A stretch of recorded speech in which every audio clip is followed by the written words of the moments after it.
700-800 কোটি মানুষকে জানায় দেবেন আল্লাহর পরে যেমন আল্লাহ নাই, আমাদের নবীর পরে আর কোন নবী নাই। কাদিয়ানীরা কাফের, কি বলেন ঠিক না? এই কাদিয়ানীর পরিচয় 1 মিনিটের কম সময় আপনাদেরকে শোনায় দিচ্ছি। এখন থেকে প্রায় 150 বছর পূর্বে অবিভক্ত ভারতে পাঞ্জাব রাজ্যে গুরুদাসপুর জেলায় কাদিয়ান নামক গ্রামে বাবার নাম গোলাম মর্তজা, মায়ের নাম চেরাগ বিবি। এই বাড়ির পেরে জন্ম নেয় শতাব্দীর কুখ্যাত ফেরাউন, নাম রাখা হয় গোলাম আহমদ কাদিয়ানী। এই বেয়াদব এখন থেকে 100 বছর পূর্বে একটা বই লেখে, বইটার নাম এক গলতি কা ইসালা, পৃষ্ঠা নাম্বার 10।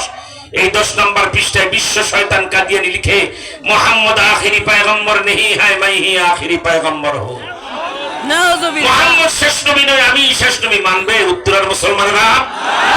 ওই একই বইয়ের পরের পৃষ্ঠা বেয়াদব লেখেন নাই মোহাম্মদ সে বারকার নবী হো, আমি মোহাম্মদের চেয়ে আরো বড় নবী। কোথায় লিয়াকত আলী, কোথায় জুতার কালি? আলহামদুলিল্লাহ এখন আপনারা অনেক ক্লান্ত, আল্লামা মামুলক সাহেবরা, ওলামায়ে কেরামরা বসে নাই, প্রতিদিন 2টা